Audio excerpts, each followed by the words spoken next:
ঐক্যমত্য কমিশনের সুপারিশে অনির্বাচিতদের রাষ্ট্রীয় দায়িত্বে নেয়ার প্রচেষ্টা চলছে বললেন ফখরুল। দল গঠনে রাষ্ট্রযন্ত্রকে ব্যবহারের অভিযোগ।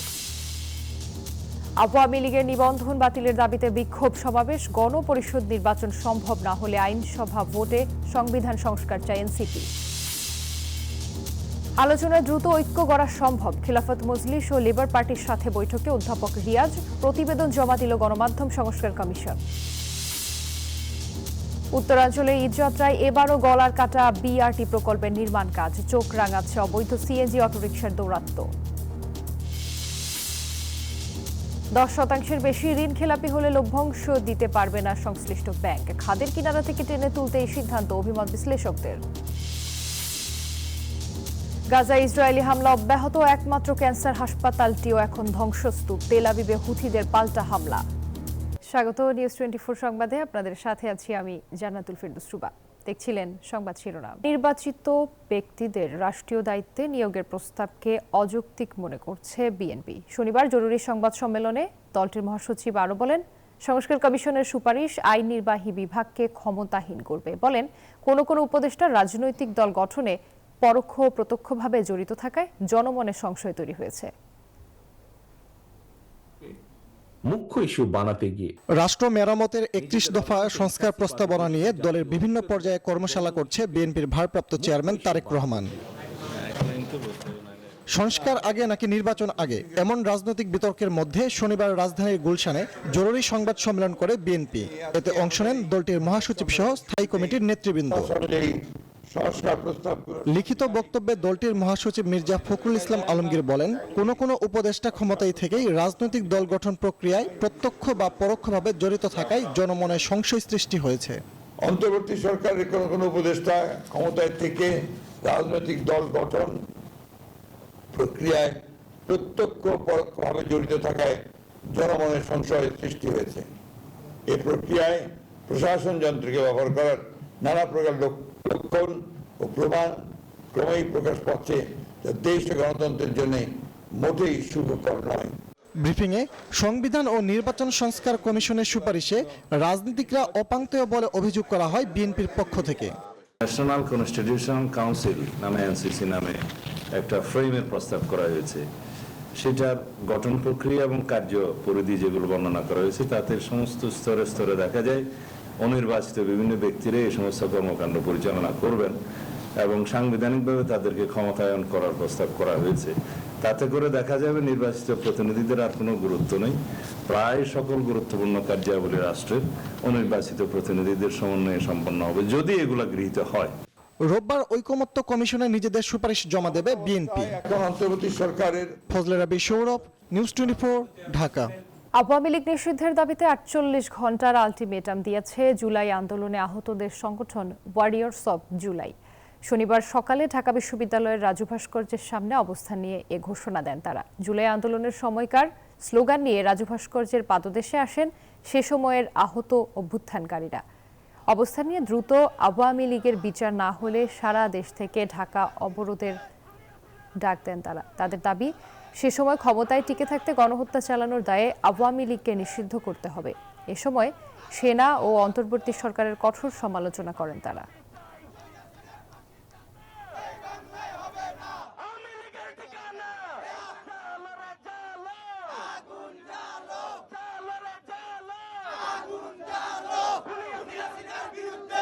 আওয়ামী লীগ নিষিদ্ধকরণ প্রসঙ্গে প্রধান উপদেষ্টার বক্তব্য প্রত্যাখ্যানের দাবিতে যশোরে বিক্ষোভ সমাবেশ করেছে বৈষম্য বিরোধী ছাত্র আন্দোলন। শনিবার বেলা 12টায় যশোর প্রেস ক্লাবের সামনে এই বিক্ষোভ সমাবেশ করেন তারা। সমাবেশে বক্তারা বলেন, শহীদদের রক্তের উপর দাঁড়িয়ে নতুন বাংলাদেশে হত্যাকারী আওয়ামী লীগকে কোনো পুনর্বাসন করতে দেয়া হবে না। আওয়ামী লীগকে নিষিদ্ধ করার দাবি জানায় তারা, আর পুনর্বাসনের অপচেষ্টা করলে কঠোর আন্দোলনের হুঁশিয়ারি দেন বিক্ষোভকারীরা।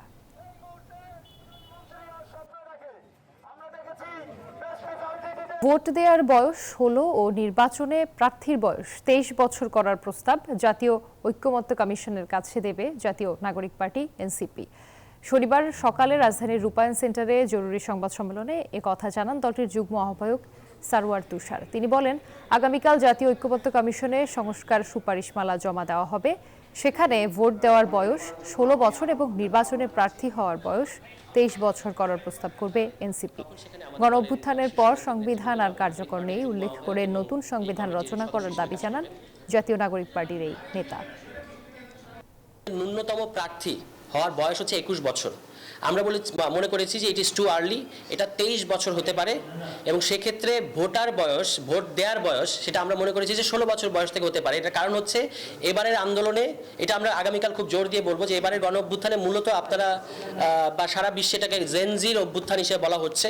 এই যে যতগুলো সংস্কার হচ্ছে তার মধ্যে 1 নম্বর প্রায়োরিটি দিয়ে সরকারের উচিত ছিল পুলিশ সংস্কারটা করা, কারণ আপনারা দেখতে পাচ্ছেন পুলিশের কি অবস্থা।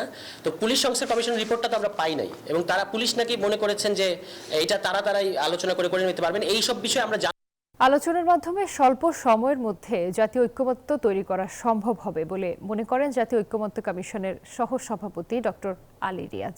অন্যদিকে বিচারের আগে আওয়ামী লীগকে নির্বাচনে অংশ নেয়ার সুযোগ না দিতে আহ্বান জানিয়েছে দুটি রাজনৈতিক দল। চূড়ান্ত সংস্কার প্রস্তাবনা তৈরি করতে দ্বিতীয় দিনের মতো রাজনৈতিক দলগুলোর সাথে জাতীয় ঐক্যমত্য কমিশনের সংলাপে উঠে আসে এসব আলোচনা। সংসদ ভবনের এলডি হলে সংলাপে অংশ নেয় খেলাফত মজলিস ও লেবার পার্টি।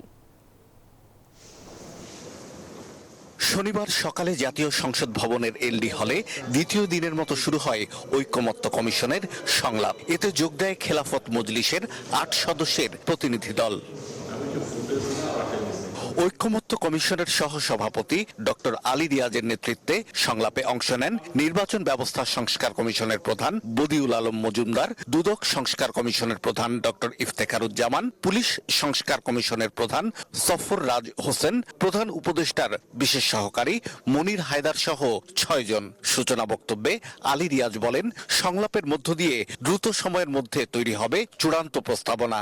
আলোচনার মধ্য দিয়ে আমরা একটা জাতীয় ঐক্যমত্য তৈরি করতে পারব। তারই অংশ হিসেবে আপনারা এসছেন এবং অত্যন্ত স্বল্প সময়ের মধ্যে আমরা কাজ শুরু করেছি। এই অর্থে যে খুব দীর্ঘ সময় দেওয়া যায়নি আপনাদেরকে, কিন্তু আপনারা আন্তরিকভাবে যেই মতামতগুলো জানিয়েছেন সেই মতামতগুলোর ভিত্তিতেই আমরা আলোচনাটা শুরু করব এবং আমরা আশা করি যে আলোচনা শুধু আপনাদের সঙ্গে না, অন্যান্য রাজনৈতিক দলের সঙ্গে আলোচনা অব্যাহত থাকবে। 2 ঘন্টার সংলাপ শেষে খেলাফত মজলিসের মহাসচিব আহমদ আব্দুল কাদের বলেন, বিচারের আগে আওয়ামী লীগকে নির্বাচনে অংশ নিতে না দেওয়ার দাবি জানিয়েছেন তারা। জানান, কমিশনের দেয়া 166টি প্রশ্নের মধ্যে 140টিতে একমত হয়েছে তার দল।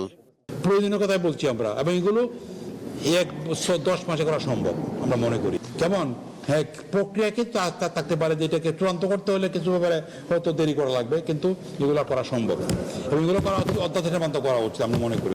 পরে সংলাপে অংশ নেয় লেবার পার্টির 12 সদস্যের প্রতিনিধি দল। সংলাপ শেষে দলটির চেয়ারম্যান মোস্তাফিজুর রহমান ইরান জানান, দ্বিকক্ষ বিশিষ্ট পার্লামেন্টের পক্ষে এবং প্রাদেশিক ব্যবস্থার বিপক্ষে তার দল।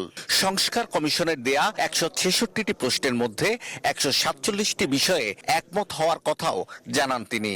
দ্বিকক্ষ বিশিষ্ট পার্লামেন্টের দরকার আছে।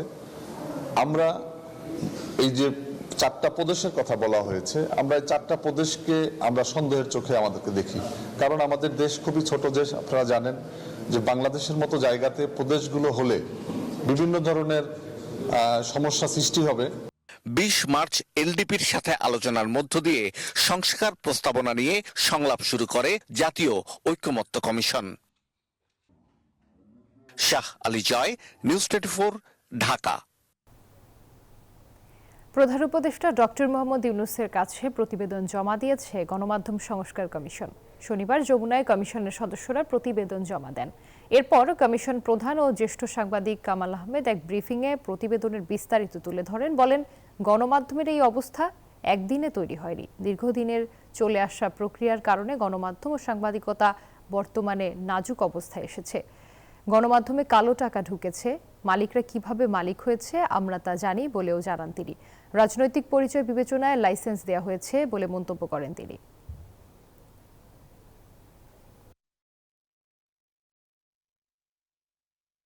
অন্তর্বর্তী সরকার এবং ভবিষ্যতে নির্বাচিত সরকার সবাই এই সুপারিশগুলো বাস্তবায়ন করবেন, কারণ আমরা আশা করি, শুধু আশা করি না, আমরা দেখেছি কাগজে কলমে যে তারা ঘোষণা করে প্রকাশ করেছেন যে সংবাদপত্রের স্বাধীনতা, সাংবাদিকদের স্বাধীনতা সুরক্ষার জন্য তারা কি কি পদক্ষেপ নেবে। এটা অনেক দলই, বড় দল অতীতে ক্ষমতায় ছিল, ভবিষ্যতে ক্ষমতায় আসবে বলে আশা করে তারা প্রকাশ করেছে এবং সেই ঘোষণার মধ্যে আছে। নিউজ 24 সংবাদের ইচ্ছে একটি বিরতির সাথেই থাকুন। আবারও স্বাগত নিউজ 24 সংবাদে। উত্তরাঞ্চলে ঈদযাত্রায় এবারও গলার কাটা বিআরটি প্রকল্পের নির্মাণ কাজ চোখ রাঙাচ্ছে অবৈধ সিএনজি অটোরিকশার দৌরাত্ম্য। তবে ট্রাফিক বিভাগ বলছে ঘরমুখো মানুষের ঈদযাত্রা নিশ্চিতে সব ধরনের প্রস্তুতি নিচ্ছেন তারা। জাহাঙ্গীর আলমের তথ্যচিত্রের রিপোর্ট। দুয়ারে কড়া নাড়ছে ঈদ। পরিবার পরিজন নিয়ে ঈদের আনন্দ ভাগাভাগি করতে সবাই ছুটে যান গ্রামের বাড়িতে। তবে এবারের ঈদে উত্তর পশ্চিমাঞ্চলের সড়ক পথে চলাচলকারীদের গলার কাটা হতে পারে ঢাকা টাঙ্গাইল ও ঢাকা ময়মনসিংহ মহাসড়কে বিআরটি প্রকল্পের চলমান কাজ। এছাড়াও যত্রতত্র যাত্রী ওঠানামা, ফিটনেসবিহীন যানবাহন চলাচল, সিএনজি, ব্যাটারি চালিত অটোরিকশা ও ইজি বাইকের দৌরাত্মে যানজটের সংখ্যা আরো বাড়িয়ে দিচ্ছে।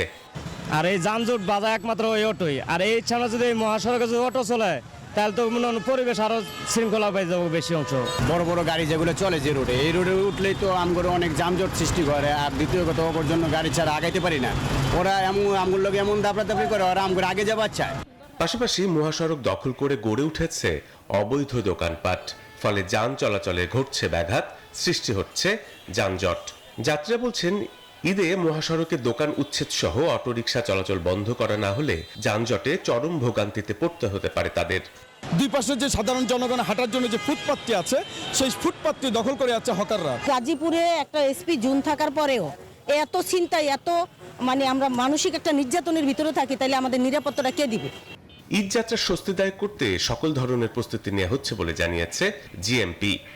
যে চৌরাস্তা কেন্দ্রিক যেসব ফুটপাত এবং অবৈধ যান বা যান চলাচলের যে স্বাভাবিক পরিস্থিতির জন্য আমাদের পুলিশ, বাসন থানা পুলিশ প্রতিনিয়ত কাজ করে যাচ্ছে। বেশ কয়েকটা সমন্বয় মিটিং করেছি আমরা, রোডস অ্যান্ড হাইওয়ে, আমরা তারপরে SRVG, বগুড়া থেকে টোল প্লাজা, তারপর গাজীপুর চৌরাস্তা, অনেক খানাখন্দর ছিল। আমরা ইতিমধ্যে এই রাস্তাগুলো মেরামত করেছি। দেশের ব্যস্ততম জাতীয় মহাসড়কগুলোর একটি ঢাকা টাঙ্গাইল ময়মনসিংহ মহাসড়ক। মহাসড়কটির সবচেয়ে ব্যস্ততম অংশ Dhaka Gazipur. Desk report, news 24। শুধুমাত্র সতর্ক করে শেষ হলো বিআরটিএ ও মিরপুর ট্রাফিক বিভাগের লক্কর ঝক্কর গাড়ির গ্যারেজের অভিযান। খুদে বার্তায় সাংবাদিক ডেকে শনিবার সকালে গাবতলীতে অভিযান শুরু করে তারা। এ সময় সেখানকার এক গ্যারেজে 6 থেকে 7টি গাড়ি বডি তৈরি করতে দেখা যায় গ্যারেজ শ্রমিকদের। হাতে নাতে ধরার পরেও তাদের শুধু সতর্ক করে দিয়ে সীমাবদ্ধ থাকে এই কার্যক্রম। এ সময় দায়িত্বরত নির্বাহী ম্যাজিস্ট্রেট জানায়, ঈদকে সামনে রেখে যাতে লক্কর ঝক্কর গাড়ি রাস্তায় না নামতে পারে সেদিকে খেয়াল রাখা হচ্ছে। আর মিরপুর ট্রাফিকের ডিসি জানায়, গাবতলীকে লক্কর ঝক্কর গাড়ি শূন্যের কোটায় নিয়ে আসার জন্য কাজ চলছে।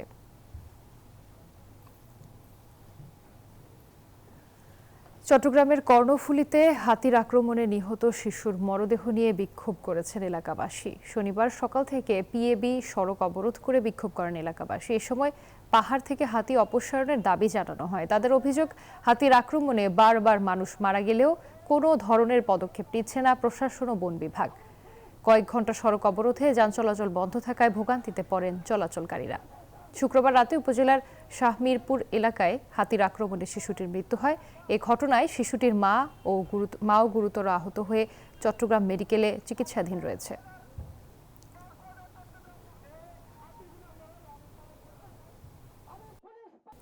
দর্শক, ঈদের কেনাকাটার খবর জানাতে এলিফ্যান্ট রোড থেকে আমাদের সাথে যুক্ত হচ্ছেন আমাদের সহকর্মী ফারজানা রিয়া। রিয়া, ঈদের তো আর মাত্র কয়েকদিন বাকি, বিপণী বিতানগুলোতে ক্রেতাদের ভিড় কেমন দেখছেন? কোন জিনিসের প্রতি চাহিদা আগ্রহ বেশি দেখছেন?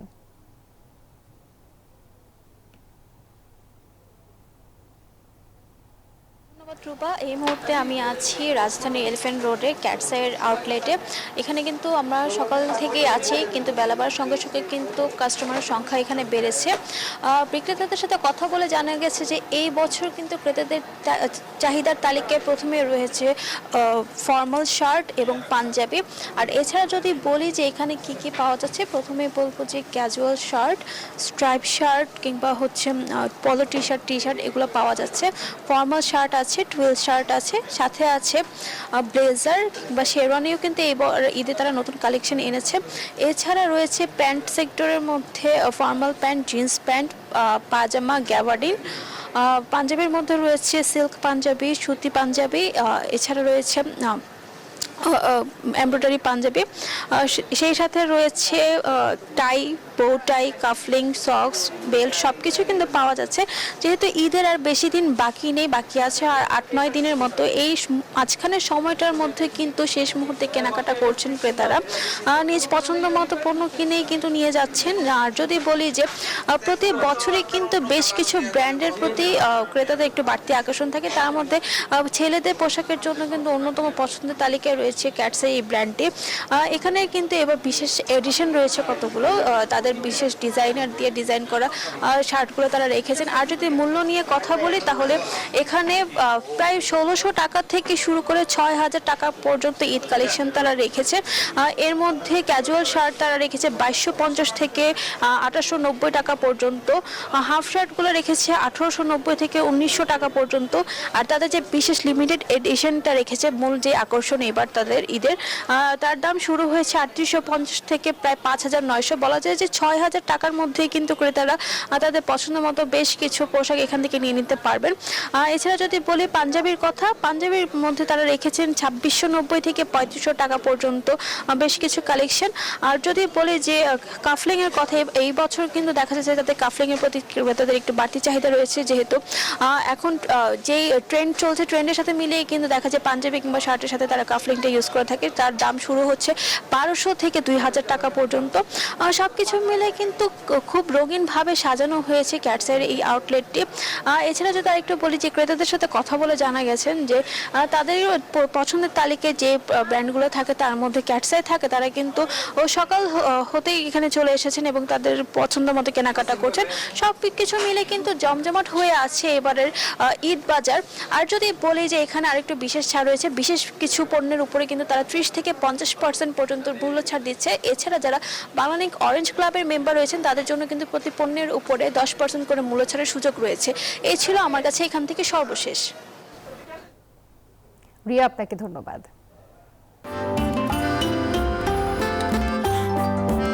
জীবনের ছোট ছোট মুহূর্তগুলোকে আরো স্পেশাল করে তোলার জন্য আছে বাংলালিংকের অরেঞ্জ ক্লাব। সংবাদে আবারও একটি বিরতি নিচ্ছি, সাথেই থাকুন। আবারও স্বাগত নিউজ 24 সংবাদে। স্বাভাবিক জীবনে ফিরতে চান রাজশাহীর একদল মাদক ব্যবসায়ী। তারা জানান সরকার সহায়তা করলে মাদক ব্যবসা ছেড়ে দেবেন তারা। মাদকদ্রব্য নিয়ন্ত্রণ অধিদপ্তর বলছে পুনর্বাসনের প্রকল্প না থাকায় তাদের সরাসরি সহায়তা করা সম্ভব নয়, তবে তাদের সহযোগিতা করা উচিত বলে মনে করেন বিশেষজ্ঞরা। রাজশাহী থেকে মতিউর মুর্তুজার তথ্যচিত্রের ডেস্ক রিপোর্ট। ফেন্সিডিল সেবনের টাকা জোগাড়ে গিয়ে 2010 সালে মাদক ব্যবসায় জড়িয়ে পড়েন এই ব্যক্তি। অল্প পরিশ্রমে বেশি টাকা আয়ের লোভে পড়ে আর ফিরতে পারেননি। তার দেখা দেখি তার ছোট ভাইও মাদক ব্যবসায় জড়িয়ে পড়েন। এখন দুই ভাইয়ের নামে 25টি মাদকের মামলা, যার খরচ জোগাতেই হিমশিম খাচ্ছেন দুজন। এখন তারা স্বাভাবিক জীবনে ফিরতে চান। ব্যবসা করতে করতে 2-1 দিন করার পরে দেখলাম যে ব্যবসাতে স্বাভাবিক হচ্ছে না, তো 10টা মামলার মালিক হয়ে গেছি। এখন তো ব্যবসা যেহেতু স্টপ আছে, তো ব্যবসা মামলা চালাবো কি করি? এই মামলার স্বার্থে এখন ব্যবসা করা লাগছে। এখন যদি সরকার চাই যে আমাকে একটা ভালো কোনো কাজ দিবে, তাহলে মামলার থেকে অব্যাহতি দিবে, মামলাগুলো শেষ করে দিবে, তাহলে এই কাজে আর জড়িত থাকবো না। এই দুই মাদক ব্যবসায়ীর মতো অনেকেই জানান মামলা জালের ফাঁদে পড়ে অনেকেই ইচ্ছা থাকলেও মাদক ব্যবসা ছাড়তে পারছেন না। সরকার যদি পুনর্বাসনের সহায়তা করে তবে তারা নিজেদের ভুল শুধরে স্বাভাবিক জীবনে ফিরতে চান। অতিরিক্ত মামলার কারণে আমাদেরকে জোরপূর্বক হাজিরা দেওয়ার জন্য লাগতে হয়। ভালো একটা কর্ম যদি পাই তাহলে এই জগৎ থেকে আমরা একবারে হেঁটে যাবার মামলাগুলো সরকারিভাবে জানে দেখে জানে সরকার যেন মামলাগুলো খালাস দেয়। আমরা যদি নাও করি তাও প্রশাসন তো আমাদেরকে ছেড়ছে না, চাঁদা দেওয়াই লাগছে আমাদেরকে, তাহলে আমরা কিভাবে বাঁচবো? বাধ্য সমন আবার করা লাগছে। পুনর্বাসন প্রকল্প না থাকায় মাদক ব্যবসায়ীদের স্বাভাবিক জীবনে ফেরাতে সরাসরি সহায়তা করা সম্ভব নয় বলে জানায় মাদক দ্রব্য নিয়ন্ত্রণ অধিদপ্তর। যারা পুনর্বাসন নিয়ে কাজ করে তারা ভবিষ্যতে যদি আমাদের পুনর্বাসন হয় তাহলে সেক্ষেত্রে এই অপশনগুলো থাকবে। বিশেষজ্ঞরা বলছেন কোনো মাদক ব্যবসায়ী ভুল বুঝতে পেরে স্বাভাবিক জীবনে ফিরতে চাইলে তাদের রাষ্ট্রীয়ভাবে সহযোগিতা করা উচিত। এক্ষেত্রে তারা যদি নিজেরাই ভুল বুঝতে পারে এবং এখান থেকে ফিরতে চায় স্বাভাবিক জীবনে, অবশ্যই রাষ্ট্রের সহযোগিতা করা দরকার। মাদক ব্যবসা নির্মূলে আইন প্রয়োগ করার পাশাপাশি সামাজিক সচেতনতা ও কার্যকর পুনর্বাসন ব্যবস্থা চালু রাখার উপরও গুরুত্ব দেন এই বিশেষজ্ঞ। Desk report, news 24। এবার জানাবো অর্থ বাণিজ্য সংবাদ। 10% বেশি ঋণ খেলাপি হলে লভ্যাংশ দিতে পারবে না সংশ্লিষ্ট ব্যাংক। বাংলাদেশ ব্যাংকের এমন সিদ্ধান্তে নেতিবাচক প্রভাব পড়েছে এ খাতের শেয়ারে। প্রধান শেয়ার বাজার ঢাকা স্টক এক্সচেঞ্জ ডিএসইর সূচকের পতনে বড় ভূমিকা রাখছে ব্যাংক খাতের শেয়ার। খাদের কিনারা থেকে ব্যাংকিং খাতকে টেনে তুলতে কেন্দ্রীয় ব্যাংকের এই সিদ্ধান্ত বলে মনে করছেন বিশ্লেষকেরা। বিস্তারিত ওয়ালিদ সাকিবের প্রতিবেদনে। আওয়ামী শাসনের গেল 1.5 দশকে ব্যাপক লুটপাটের ক্ষত বয়ে বেড়াচ্ছে দেশের ব্যাংকিং খাত। বেনামি জালিয়াতি সহ নানা অনিয়মের মাধ্যমে নেয়া বেশিরভাগ ঋণই হয়ে পড়ে খেলাপি। ফলে পুঁজিবাজারে তালিকাভুক্ত ব্যাংকগুলোর 1/3 খেলাপি ঋণ ছাড়িয়েছে 10% বেশি। সম্প্রতি বাংলাদেশ ব্যাংকের এক প্রজ্ঞাপনে বলা হয়, কোনো ব্যাংকের খেলাপি ঋণের হার 10% বেশি হলে সেটি আর লভ্যাংশ ঘোষণা করতে পারবে না। কেন্দ্রীয় ব্যাংকের এমন সিদ্ধান্তে নেতিবাচক প্রভাব পড়েছে ব্যাংকের শেয়ারে। সবশেষ বৃহস্পতিবার ঢাকা স্টক এক্সচেঞ্জে সূচকের পতনে বড় ভূমিকা রাখে 7টি ব্যাংক। বাংলাদেশ ব্যাংক যেটা করছে that was very rightly done, but unfortunately হচ্ছে যে আমরা স্টক মার্কেটে আছে, আমাদের যারা বিনিয়োগ আছে ওই সমস্ত ব্যাংকে নোয়িংলি আর আননোয়িংলি আমরা ওখানে ইনভেস্ট করে বসে আছি এবং এটার কনসিকুয়েন্সিয়াল এফেক্ট হচ্ছে যে আমরা losing our investment. But hopefully আমরা যদি দেখি যে বাংলাদেশ ব্যাংক ঠিক করতে পারছে তাহলে হয়তো আমরা উইল গেট আওয়ার মানি। যদিও বাংলাদেশ ব্যাংকের সিদ্ধান্তকে স্বাগত জানিয়েছেন এই অর্থনীতিবিদ। বলছেন অন্যান্য দেশে লভ্যাংশ ঘোষণার ক্ষেত্রে রয়েছে আরো কঠোর নিয়ম। পৃথিবীর সব দেশেই কিন্তু এই আপনার মানে এনপিএল এর এত হাই লেভেল ধরে না, ওরা তো আরো অনেক কম লেভেল থাকলে হয়। ইভেন 2 to 3% এনপিএল থাকলে মনে করে যে এটা গন কেস, এই ব্যাংক আর দাঁড়াবে না। তো সেই জায়গায় ওরা তো 10% এনপিএল করেছে। যে 10% এনপিএল থাকলে আপনি ডিভিডেন্ড দিতে পারবেন না, আপনি প্রফিট দিতে পারবেন না। তো এখন 10%টা কিন্তু যথেষ্ট হাই, উন্নত বিশ্বে হলে এত দিত না। এদিকে তালিকাভুক্ত অন্তত 15টি বাণিজ্যিক ব্যাংকের শেয়ার এখনো অবমূল্যায়িত, যেগুলো শেয়ার দর নেমে এসেছে 10 টাকার নিচে। ওয়ালিদ সাকিব, নিউজ 24, ঢাকা। গাজায় ইসরায়েলি বর্বরতা চলছেই। এবার উপত্যকাটির একমাত্র ক্যান্সার হাসপাতালটিও ধ্বংস করে দিল দখলদার বাহিনী। এতে ব্যাহত হচ্ছে ক্যান্সার আক্রান্ত ফিলিস্তিনিদের চিকিৎসা সেবা। এদিকে ইসরায়েলে গেল 48 ঘন্টায় 3য় দফায় ক্ষেপণাস্ত্র হামলা চালিয়েছে ইয়েমেনের হুথি বিদ্রোহীরা। অন্যদিকে ইসরায়েলি বর্বরতার বিরুদ্ধে আন্তর্জাতিক হস্তক্ষেপের দাবিতে দেশে দেশে চলছে বিক্ষোভ। গেল মঙ্গলবার থেকে গাজায় ফের অতর্কিত হামলা শুরু করেছে ইসরায়েলি বাহিনী। বিমান হামলার পাশাপাশি স্থল অভিযানও জোরদার করেছে তেল আবিব। এমনকি মধ্য গাজায় একটি বাফার জোন দখল নিতে স্থল সেনা পাঠিয়েছে দখলদার বাহিনী। সেই সঙ্গে অব্যাহত রয়েছে ইসরায়েলি বাহিনীর তাণ্ডব। এরই ধারাবাহিকতায় এবার ধ্বংস করে দেয়া হলো গাজায় তুরস্কের সহায়তায় পরিচালিত একমাত্র ক্যান্সার হাসপাতালটিও। এতে ক্যান্সার আক্রান্ত ফিলিস্তিনিদের চিকিৎসা সেবা আরো কঠিন হবে। এদিকে এই ঘটনার নিন্দা জানিয়ে ইসরায়েলি বর্বরতা প্রতিরোধে আন্তর্জাতিক সম্প্রদায়কে ব্যবস্থা নেওয়ার আহ্বান জানিয়েছে তুরস্ক। আন্তর্জাতিক সম্প্রদায় চুপ থাকলেও ইসরায়েলি তাণ্ডবে হাত গুটিয়ে বসে নেই ইয়েমেনের হুথি বিদ্রোহীরা। গেল 2 দিনে দফায় দফায় তেল আবিবকে লক্ষ্য করে ক্ষেপণাস্ত্র হামলা চালাচ্ছে গোষ্ঠীটি। এদিকে গাজায় ইসরায়েলি বর্বরতার বিরুদ্ধে আন্তর্জাতিক হস্তক্ষেপের দাবিতে দেশে দেশে বিক্ষোভ চলছে। গেল দিন শিশুসহ নিরীহ শত শত ফিলিস্তিনের নিহতের ঘটনায় ইন্দোনেশিয়ার জাকার্তায় প্রতিবাদ বিক্ষোভ করে সাধারণ মানুষ। প্রতিবাদ বিক্ষোভ হয় বাংলাদেশেও। আসমাতুলি, নিউজ 24। কিউবা, হাইতি, নিকারাগুয়া ও ভেনেজুয়েলা থেকে আসা 5,30,000-এর বেশি অভিবাসীর অস্থায়ী বৈধতা বাতিল করেছে মার্কিন প্রশাসন। এটি দ্বিতীয় মেয়াদে ক্ষমতা গ্রহণের পর ট্রাম্পের অভিবাসন নীতিতে কড়াকড়ি আরোপের সবশেষ পদক্ষেপ। শুক্রবার মার্কিন ফেডারেল রেজিস্টারে প্রকাশিত এক বিজ্ঞপ্তিতে এ তথ্য জানানো হয়, এমন খবর দিয়েছে বিবিসি। আগামী 24 এপ্রিল থেকে এই সিদ্ধান্ত কার্যকর হবে। ফলে সাবেক প্রেসিডেন্ট জো বাইডেনের আমলে অনুমোদিত 2 বছরের প্যারোল অর্থাৎ সাময়িক প্রবেশাধিকার প্রক্রিয়া বন্ধ হয়ে যাচ্ছে। সে সময় সিএইচএনভি স্পন্সরশিপ প্রক্রিয়ায় এই অভিবাসীদের যুক্তরাষ্ট্রে আনা হয়েছিল। এর লক্ষ্য ছিল বৈধ অভিবাসনের পথ উন্মুক্ত করা।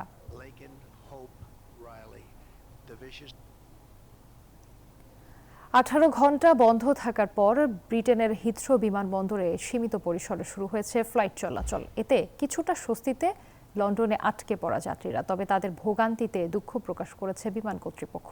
সেই সঙ্গে শনিবারের মধ্যে পুরোদমে কাজ চালুর আশা করেছে তারা। শুধু ব্রিটেনে নয়, সমগ্র ইউরোপের ব্যস্ততম বিমানবন্দর হিথ্রো। স্থানীয় সময় বৃহস্পতিবার বিমানবন্দরটির কাছে একটি বিদ্যুৎ উপকেন্দ্রে ভয়াবহ অগ্নিকাণ্ডে বিদ্যুৎ বিভ্রাটে পড়ে এয়ারপোর্টটি। এতে শুক্রবার দিনভর বিমান ওঠানামা বন্ধ থাকে, যার জেরে লন্ডনে আটকা পড়েন হাজার হাজার যাত্রী। কর্তৃপক্ষ বলল হিথ্রো বিমানবন্দরের বাইরে আগুন লেগেছে, তাতে তাদের বিদ্যুৎ চলে গেছে। আমাদের ইতালি যাবার কথা, কিন্তু লম্বা সময় ধরে অপেক্ষা করতে হচ্ছে।